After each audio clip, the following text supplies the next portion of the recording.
The views expressed by our guests in the following video are solely the opinions of our guests and do not necessarily reflect the views and or opinions of the Ola 7 podcast show.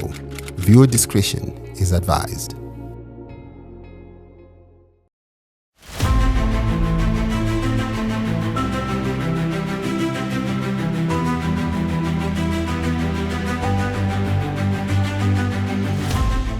Salvonani, Tumelani Karimini, welcome to Life and Stuff. But you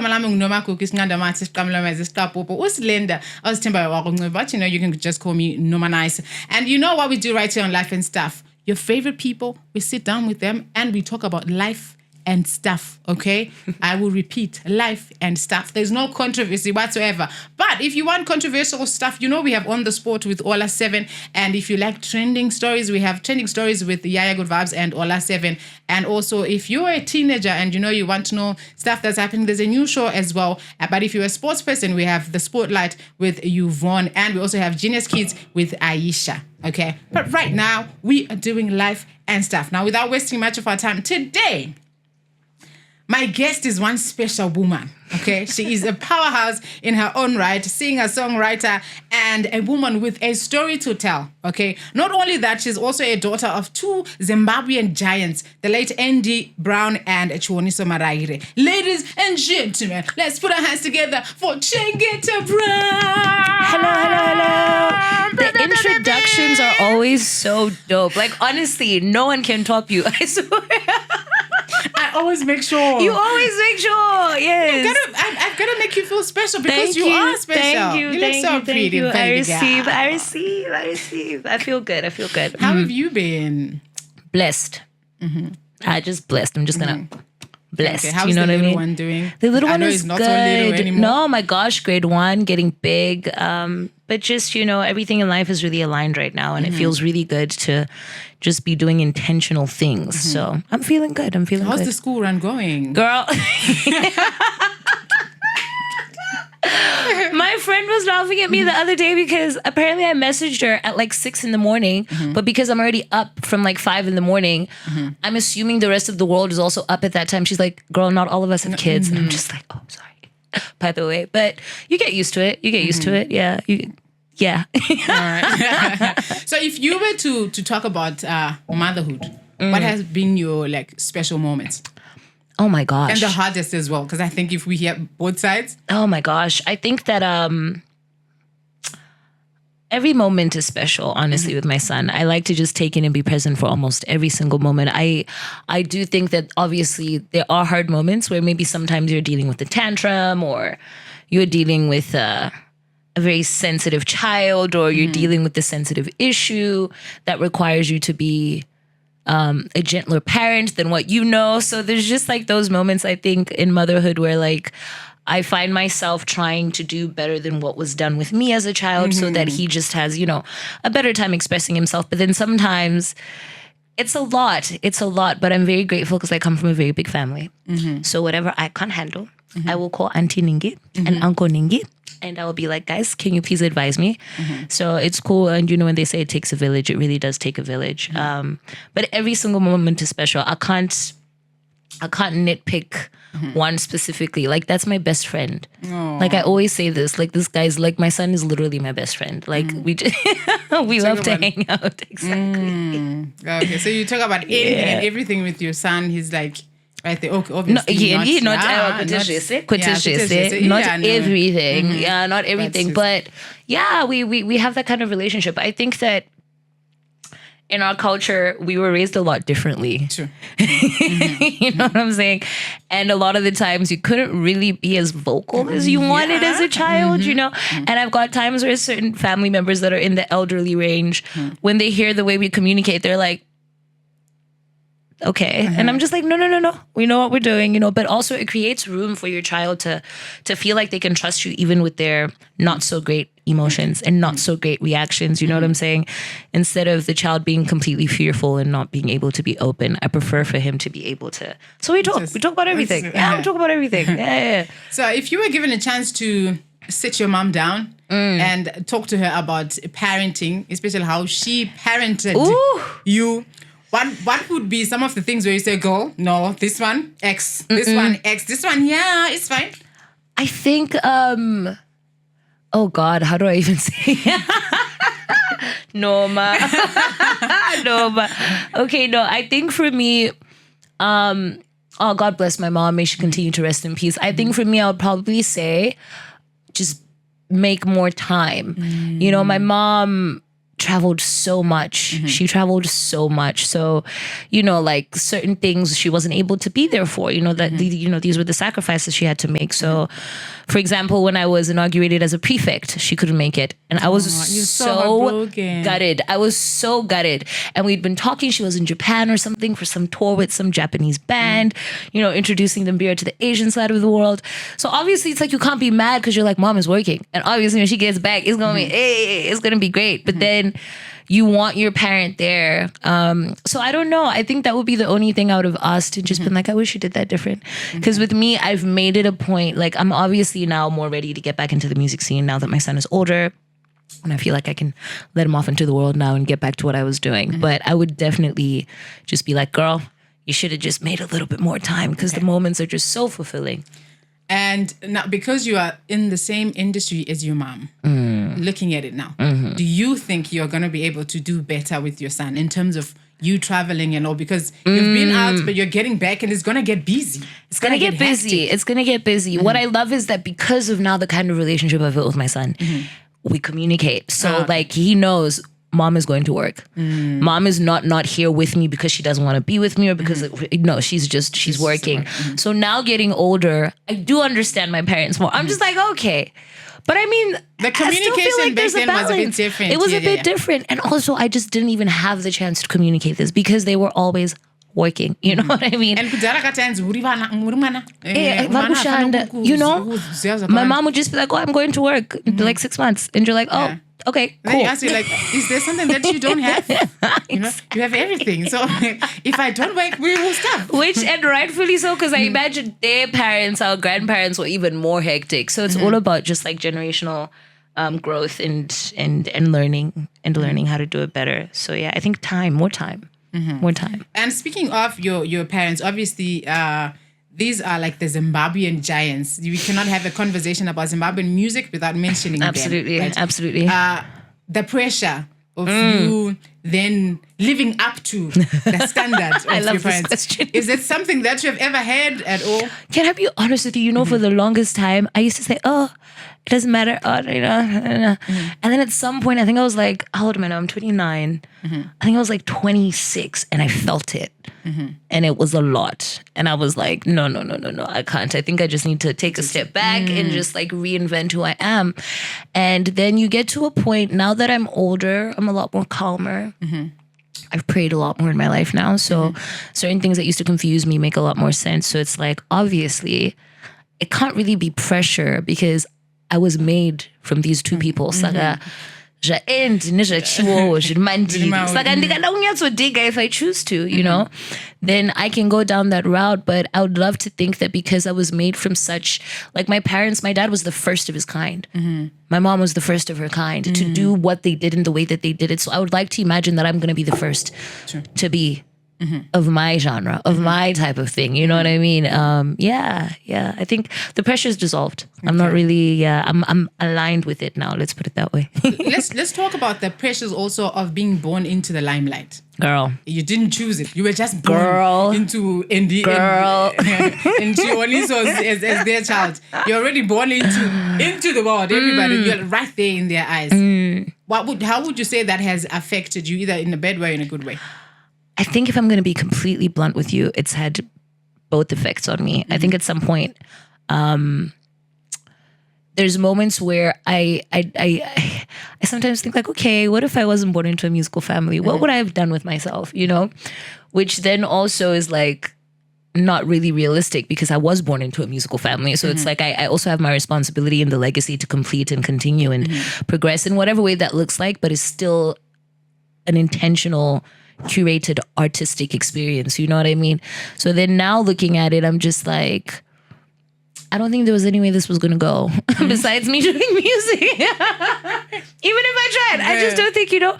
But what's cool is that now because I do love being on stage. I absolutely love to sing. However, I've always had other passions. You know what I'm saying? And so now I'm like, okay, I can still do my music. I can write for people. However, how do I sort of come out of the limelight? Because I really did not ask for all of this. Like, it's great. It's cute, guys, but it's a lot. Like, you know, I want to live my private life and just have my, you know, myself to myself. Because the thing with being in the limelight and fame, you become public property. Yes. People believe they can do whatever they want with you, say whatever they want about you. And by the time you defend and explain yourself, girl, there's too many minds that have been convinced something else, you know? So I then decided to take a bit of a step, not back, but maybe sideways, left or right, whichever you choose.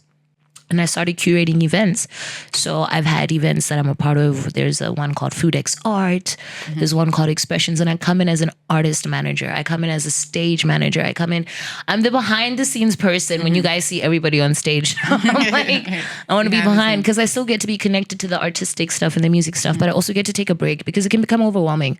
Just constantly being on stage. Guys, it's tiring work. Please don't think that the people that are doing this are doing this. Obviously they're showing up, but guys, it's a lot of work, you know? So I think for me, I've just gotten to a place where I'm like, I do choose my piece. Okay. So if that means that sometimes I delve into my other side of my creativity, then that's what I do. Okay. So you also have your siblings who, I don't know how your parents did it, but you all are just amazingly talented, right? And you blessed us with beautiful songs with Amara, right? What would you say are some of the things that you have that your dad, that you see in Amara that your dad had for both of you? Oh, that's such an interesting one. Okay. I would definitely say with my sister, she's got the performative aspect of our father down. Like, daddy could go for hours. You know what I'm saying? Boom, boom, boom. Just non-stop. And he was almost a perfectionist. I never got to, unfortunately, I never had the opportunity to perform with him on stage because I was in America by the time he passed away. And I was still young. I was like 14 when my dad died. You know, so it's one of those whereas with her, she managed to actually like perform and be like, you know? So I think for her, I would definitely say that she's gotten the performative aspect from dad. And yeah, I would say definitely the performative aspect, for sure. And then for myself, because we do share different moms with Amara. So for my end, I feel like my dad's like songwriting skills came to me, but my mother's vocal delivery is what is my thing. So I'm like, I loved the vocals. I'm like, okay, that came from mom. But definitely I would say from our dad, for Amara, it's the performative aspect. She's definitely nailed that down. I think to this day. Yeah, she's amazing. I don't know, you know. Anyways, to this day, I'm still trying to see somebody do the things, you know what I'm saying? Because she does the things. And then with myself, it would definitely be the songwriting aspect. I think that's something my father definitely gifted me with. I love to tell the stories. And daddy would tell stories. Every single song was a story. So yeah. Are we getting any collaborations anytime soon with Amara? Because you guys, mukuti what is happening right now? Mukuti regerera, okay? When are we getting a new collaboration? Girl, listen, we got. Both of you know, when you come together, you people create magic. We do make magic, don't we? Yes, you do create magic together. Listen, I'll be honest. There's just some stuff to work through. I think what you want was such a beautiful project in the sense that we showed up for it 100% and everything like that. So I think that, yeah, there's just some stuff to work through. So that if the opportunity does arise where that happens again, it's just done correctly. How much time do you need? I speak for myself and the entire nation. Girl. Thank you. Yes. I speak for myself and the entire nation. How much time do you guys need to work through some stuff? Then you give us what we want. No morning scans, but no maca. How much time do you guys need? So we remind you when the time is over. Guys, I think right. Girl, Tabu. it's okay. We're going to come back. You won't see when you see. No, but it's, process and time. I'm sure that we will definitely have a moment where we get creative again, for sure. No, I get that. We are going to be patient. We're here for y'all. We are patient. We are. So now let's talk about your sound as Chengeto Brown. When people hear your music, what do you want them to feel or understand about who Chengeto Brown is?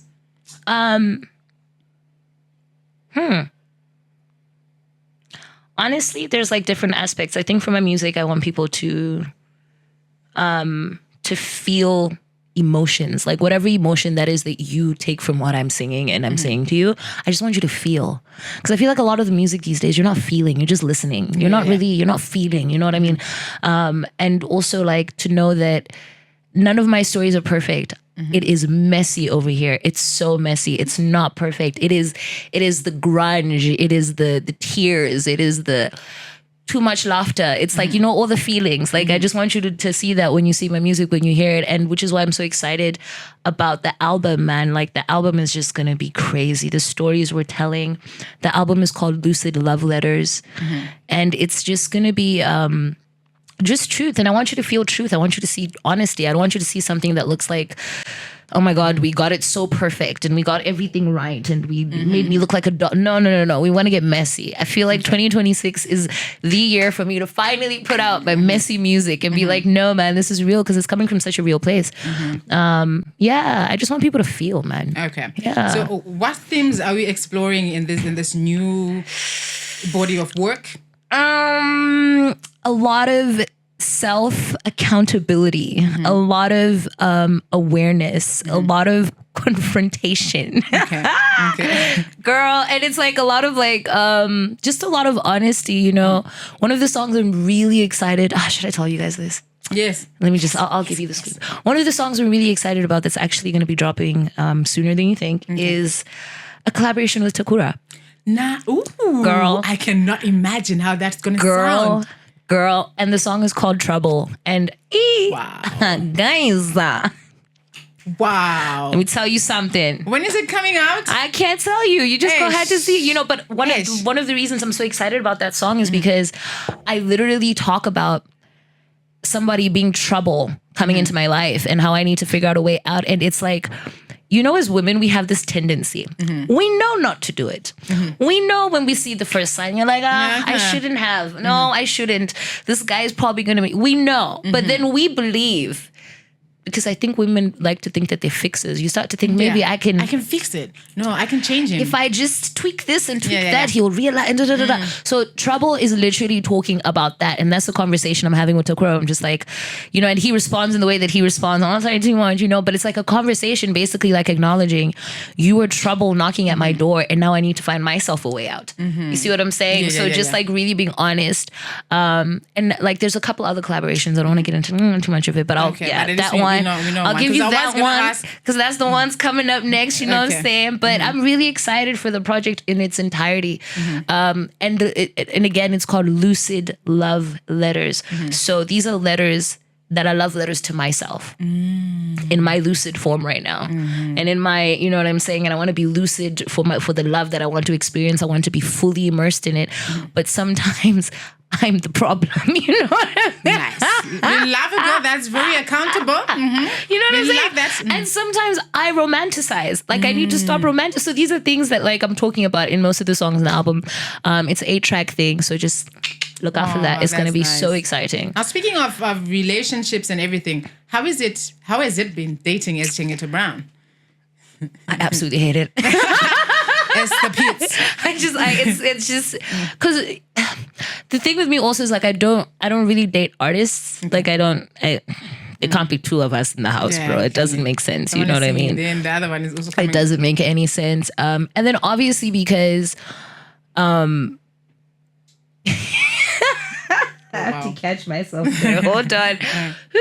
I was gonna say that obviously because like I am who I am, you just never know who is with you for what reason. You know what I'm saying? Am I just like a goal that you then just check off the list? So I try to be very careful about dating, especially in Zim. That scene, whew, I don't know how some of y'all are doing it out there. That scene is real. The Mjolo scene in Zim, unorwadziwa. So for me, it's like I also try not to prioritize relationships because I think you can get too distracted sometimes, you know? So it's been interesting. Have you ever dated a fan that you then realized, oh no, he's a fan. This one just wanted to. Oh my God! I say, I was with. I hate that list. No.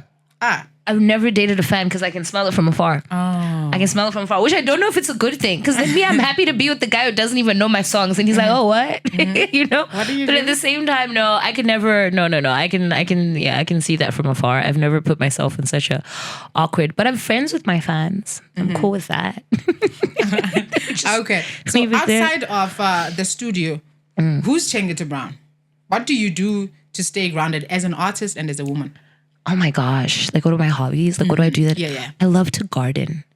So, like, Really? right now at my house, there's like too many flowers. Like, I got like 20 pot plants I just bought that I'm so ready to plant my new like little seedlings in. And I've just got like a whole bed of flowers just everywhere.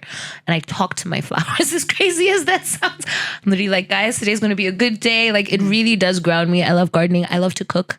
Oh, really? Like, I love to cook. I love to cook so much. Are you a good cook though? Girl, I need to invite you for lunch one of these You days. Let me should. tell you something. I've actually opened up a food stall that I'm doing called Tete's Kitchen. So I do like food events and stuff. So I love to cook. It's like my second love language. The joke in the family is that I chose the wrong career. I should have been like a chef or something, but I don't. Yeah. So what are your favorite dishes to make? Oh my god. Okay. I love to make a good chicken Alfredo. I can definitely make some killer mac and cheese, lasagna, stir fry. Oh my god, girl. Thai food. Stop. Oh, I'm getting started. But just Okay. really anything as long as it's cooking. I feel like food is a love language, you know? Food is a love language, yeah. What's the one misconception that you think people have about you? Ooh. I got a couple. Okay. But I'm gonna say one so that it's not all controversial and stuff. Gosh, I would probably say that people may think that I'm not approachable. Really? The people that I've think had that? people like, because for a long time, like I'd arrive into spaces and people just like watch me from afar, and I'm like, why are you being so weird? Just come and say hi. And a lot of the times when people come and then like we kick it and we talk, they're like, dude, you're so easy to talk to. Like, you're such a vibe. And I'm like, yeah, but then I've also always been I like know this. that I have, you know, Yeah, your resting bee face. yeah, my RBF syndrome is very real. And I was like, you know, and you're just like, okay, what's going on? So I think that'll be one. But other than that, there are obviously more serious misconceptions about me, but I just don't, they don't Give us register. one, something light, nothing too controversial, something light. Oh my gosh. Oh Lord, girl. Because you know nah. it could help someone as well, you know? 'Cause, yeah. I don't, girl, I'm really trying to think right now. I don't think I should say it. It's okay. Yeah, it's I'm that really, deep. it's deep. Ish. It's deep. The misconceptions are deep. But And you're like, it's okay. yeah, Stay but with what I your will side. tell you is that if anybody out there has people with, you know, a bunch of misconceptions about you, shorty, just let it go. Yeah. It's between you and God. Just let it go. You can never change people's minds. That's the thing. You can't control thing. people's minds. It's impossible. We are not God. So it's fine. It's okay. Munungango garane side like right now. I mean, it's okay. There's nothing wrong with that. Yeah. It's fine. It's fine. Perspective. Now, taking it deep a little bit. Yeah. What would you say have been some of the toughest things about growing up without both of your parents? Oh, girl, where do I get started? I think that for the first and foremost one for me was that you don't have a safety net. So the thing is, when you still have your parents alive as an adult, right? You are kind of like, okay, no matter how badly things get, I can always go back home. Yeah. No matter how bad things get, even if my mother's going to be shouting at me for the whole time, I can go home. My father, I can go home. You know, you always have not a fallback plan, but a safety net, you know. And then there's also like a lot of the things, you know, being a teenager and being an adult are two completely different things, right? So when you're in like your early 20s, you really need that guidance. Yes. Even though you'd like to go off and do our own thing, go to college, whatever. At this point in my life, I think after I turned 25, that's when it really hit me. Like, I didn't have my parents around, because that's when you're really starting to define yourself, figure out, you know, who you're trying to be, how you're going to contribute to the world. And you just come through challenges. Like, people are a lot, my guy. Yeah. People are a lot. And to not have somebody to just like sit there with and just be like, you know. And then also, I think one of the other difficult things is that I find that still having your parents around grounds you, because they always remind you of who you are and who you were and what they saw you becoming. I mean, not all relationships with people and their parents are healthy. Yes, I know this. So, you know, for those that don't, I'm sorry. But for the most part, I think that's kind of like the toughest stuff that I've had to go through. And then also just like them not getting to meet my son. I'm just like, if they had met Zion, girl, I don't think I would have my own child. You know what I'm saying? My child would be staying and he'd be doing his thing, you know? So, and just having like milestone moments that they don't get to witness, which is why I'm so adamant to make sure that I'm there for my son's milestones and everything. Because, But I mean, listen, they're still here, right? Yeah, true. They're still here. And also, the love is different. Yeah. No matter how much anyone else can love you, the love is just... I always tell people the first love of my life was my mother. That was my mother. Chiwani, so you know, my first face to lay my eyes on was her, you know? So it's one of those where I'm just like, yeah, it's a lot sometimes. But as the years go by, I think you don't get over grief. I can say that very honestly. You learn to live beside it, together, hand in hand. And in the moments that you feel it, but you don't let it kill the memory. Don't let the pain kill the memory of the thing that you're missing, you know? So, yeah, I've kind of learned a couple of things along the way. Have you had that conversation about your parents with your son? I have. Oh, my God. He is the sweetest person in the world. Because then he'll be like, so where's Coco Choniso? And I remember the one time, I think he was about 6, because my son's a big Marvel guy, so he kind of understands death in a weird way, because he stays watching the Avengers and just really hectic movies. It's not, you know, parenting and entertainment has changed. Let me just put it that way. So he kind of gets like, oh, you know, life has been whatever. So I remember this one time he asked me, he's like, so where's Coco Choniso? And I was like, she passed away. He goes, okay, so she's in heaven. And I was like, yeah.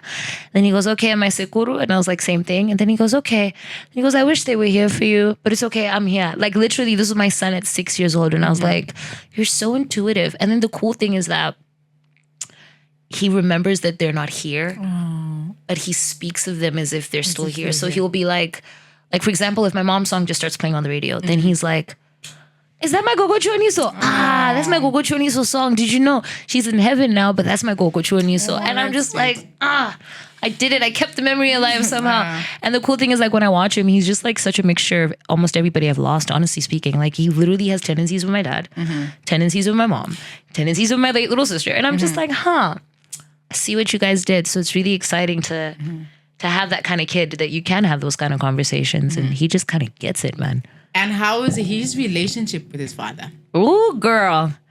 Is it an easy thing? Is it an easy avenue? We're praying on it. That's all I'm going to say. We're praying on it. We're working. See, we're working through things. Again, that's a conversation again that you have with your child. Go. That's a lot for a pretty little Chengeto to be dealing with. But you've been doing it. What's your secret? Go. Dude, life is just life. You literally can't control anything. And I tried for so long in my younger years to control. I tried for so long in my younger years to run from like a thing that I'm feeling because I can't control the situation. And then you just get to a point where you're like, number one, there's no way God. And that's been another big part. My secret is God. My secret is God. I cannot lie to you guys. My secret is God. God is the thing. And I get mad at myself sometimes because I'm like, how in the world did it take me so long to figure it out that the answer, it was the whole time, it was God. And then when I finally accepted and, you know, I went back into my faith and I started praying again and I could hear him responding and I was like, oh, okay. So I know what I'm doing. There's no pressure in a lot of things. I think a lot of the times we weigh ourselves down with our own minds. We tend to overwhelm ourselves with what we think we should be doing, where we think we should be, who we think we should be. You know what I'm saying? And if you get caught up in that, like, it can drown you. It can drown you so hard. So for me, it's like, my secret is God. And like, no, and I think that literal blind faith, when they say it, in God, knowing, there's no way I'm just doing this so that I can be suffering. There's no way. So I just try to remember that all the time. And it just keeps me grounded. That's my secret. Was there like something big that happened that made you then realize, you know what? Go back to God, girl. I think when some of my relationships with certain sort of family members and certain friends and certain relationships just fell apart, things that I thought defined me, you know?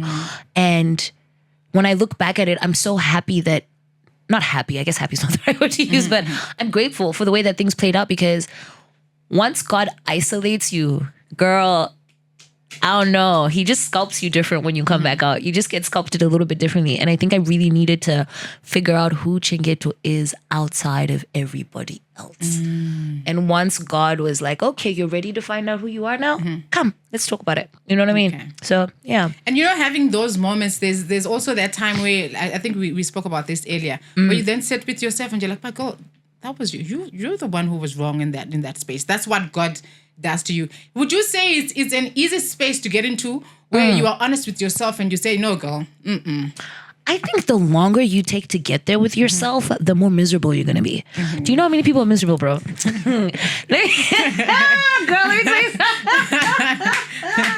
Do you know how many people are miserable? Do not believe what you people are seeing. People are like literally fighting their own demons every day. And one of the worst things you can do to yourself is convince yourself that you're a good person. Is convince yourself that thou shalt not make a mistake. Yeah, because you faint. Or to think that you've never done anything wrong to somebody just because they don't tell you also doesn't mean you've never done nothing. See what I'm saying? So it's one of those where like for me, it's fun over here. This side of the house where we are accountable and we tell each other what we've done and we're like, hey, you were wrong. You know, like, because I shouldn't have to wait. I should be so self-aware and aligned within myself that I should be able to tell when I did something off to somebody. And I should care enough as a human in my community to just be accountable so we can all just move. You know what I'm saying? There's just, there's way too many people out here not doing that. And it's uncomfortable. It's very uncomfortable. But it's necessary because the longer you take to get to figure out the bad stuff about you, honey, you're going to be 50 and miserable, bro. Right. You're going to be like, yeah. And that moment also comes with you then having to approach some people and apologize. And for all of us, I'm sorry, is not an easy thing to say. I think it's not an easy thing to say if you don't mean it. Okay. Sorry is easy. If you mean it, it's extremely easy. You actually feel lighter after if you actually mean it. But surely, if you don't mean that, girl, it's you'd be quinging, you'd be like, or you'll try to be. I actually recently was in a situation with somebody where I had to confront them about something, and my confrontation was just coming from a place of like, why would you do that? That was very weird. What? The response that I got was very, no, just be accountable. Yeah. Just be accountable because now you're going to make yourself go through a panic attack because you don't mean what you say. When you don't mean what you say, it's hard to be that person. It's very difficult. Are you like a confrontational person or it's something you also had to work on for you to be able to maintain? I used to be a confrontational person. But I had to redefine what confrontation was in my mind. Come on now. You see what I'm saying? So I used to be, I could have been on freaking a reality star at some point in my life because I was ready to talk and you know. And then you're just like, hey, bruh, that's too much. However, I will confront a situation that makes me uncomfortable. Or I will confront a situation that I don't believe is being handled at my best, for my best intent. And I will confront you. However, I won't confront you disrespectfully. I'm not going to make noise, but I'm going to have to confront you because I'm also not going to sit with this for myself. Yeah. And then I would be doing you a disservice if I allowed you to keep moving the way that you move without confronting you. You see what I'm saying? Then there's no relationship. If we can't confront in a healthy manner, it's a healthy manner, keep it cute, keep it demure, you know what I mean? But I think for growth, man, growth involves confrontation with self, with those that you love. And you must also be willing. Like, I'm also the person who's always telling the people around me, like, guys, tell me if I'm wrong. Please, tell me. Because then to the wrong person. You know what I'm saying? So, And then talking about navigating friendships and everything, is that like an easy area for you? Yeah, for the most part, I like to think. I mean, I also don't have a lot of friends. I'm very, very specific about my circle. I keep my circle very small. Like right now, if I was to think of it, I got people I know. Okay. And a lot of people that know me, you know, but I probably have like 10 friends. Okay. Like collectively, people that I trust and I'm like, these are my friends. Like, you know, because again, being who I am, you just never know there's just a lot of clout chasing going on, so you just never know, you know. But and also to me, friend is a very, very deep word. It's a big word. It's a big role, you know. And asawira, you know what I mean. And as a person who hasn't had my parents for so long, friends are very important. And the ones I choose actually become my family. So I try to navigate it quite intentionally. Honestly, I don't like the crowd of too many people. Okay, no, I hear you. So coming back to your music again. Speaking honestly, right, from the time you started and where you are now, right, how has it been? It's been a weird one. How do you mean? Like as in the music itself or the career itself? The music scene. I gotta tell you, I was really excited when I first started. I was so excited. I was really like excited. I think that's the word I can really use for that time, you know. And the scene in Zim was just changing and it was kind of shifting, you know. We're now into the digital world and everything was kind of, you know, it was cool to have so many views on YouTube and Zim side of me. And I was like, okay. Because I just came back from California at the time. And, you know, I was really excited to like really reconnect and everything. And then I think a couple of years after that, it got tiring. It felt repetitive. So the music I was making didn't really sound like me anymore because I was trying to sound like the scene. You know what I mean? And then like I'm busy dancing on stage and like that's not really my thing. I want to sit and sing on stage. Listen, I'm here for that. But you're such a good dancer, girl. Everyone always says this, but like I found myself like feeding the pressures of like performing a certain kind of way and delivering my art in a certain kind of way. And it's just not me. Like, I don't want to be performing so at 1 in the morning. I think I'm disappointed. Me and 99 others are also very much sad about the situation. No, let's have an afternoon show. There's nothing wrong with that. Wow. I'm just saying. But on a serious note, though, it was exciting at first. And then I think now where it's at for me is that for the past like 3-4 years, I really have taken a step back from like the main scene. So I could just kind of really redefine what I wanted to do, what I wanted my music to sound like, what I wanted my sound to be as well. And I think that I have a better idea of that now. I'm really excited about it. Now I'm excited. And I haven't been excited about releasing anything in like 6 years. And you know, as an artist, when you get to a point where you're no longer excited about releasing and you start questioning, like, is this even the right career that I'm in? You know, and I'm just not willing to make certain kind of music, bro, to be popping. I just I can't. So I think now, though, it feels a lot more intentional for sure. All right. So how's your relationship with other artists in Zimbabwe? I like the artists in Zim. Yeah. I think I like to say I get on with no beef. Yeah. Again, I'm like a hermit, so I don't really know people enough for us to have opinions about each other that much. Do you have like any specific songs that you've been jamming to that are not yours? Like local artists? Yes, local artists. Oh, girl. Uno Boa by Tammy is such a vibe. I will actually give girl that one. She came through. I'm trying to think who else. I was listening to a lot of Nati, but that was like probably like a month ago. Yeah. And then there's this guy, his name is Taps Galantino. He's a Zimbabwean artist, but he's based in LA. Oh. Yeah. He's also an interesting one. Yeah. And then obviously a lot more. I've been going back in time and listening to like Whitney Houston and a lot of stuff like that, but yeah. Okay. All right. So we are looking forward to your body of work that you're working on. You said you can't tell us the collaborations and everything. But other than that, is there anything else that you're working on? I think you tell us more about your kitchen that you spoke about. Where do we find it? How do we get to taste your food?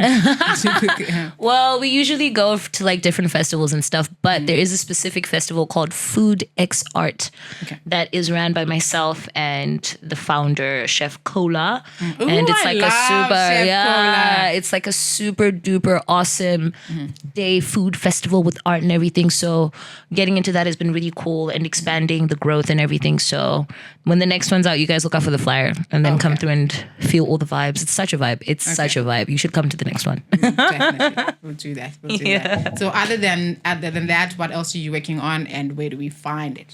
Okay, guys. I think for now, I don't want to say too much more of the other stuff because then I might get too excited. I get way too excited. When I have people calling me, be like, you weren't supposed to say that. But no, just working. The projects are coming. You guys will definitely be hearing some interesting stuff. I'm so excited for this release in December, though. Okay. She said December. Thank you very much. I knew it. Thank you. You heard that. Hide space. Hide space. I'm You so heard sorry. that. So we're looking forward to the song in December. Okay. Thank you so much for that. Oh my God, it's time for me to go. Thank you so much. Other than that, what advice would you give to a young woman who wants to get into the music scene? But there's a lot that happens in that space, okay? Speaking from dating to even trying to fit in and coming up with your own sound and all of that. What advice would you give? Choose you, be you, and be selfish. You'll make it very fat, don't worry. Choose you. Choose you. Be you. And be selfish about it. Don't let people come and be like, oh, can we? Yeah. No, I don't want it. I'm not doing it. Choose you, be you, and be selfish. I should put that on a t-shirt. You should actually.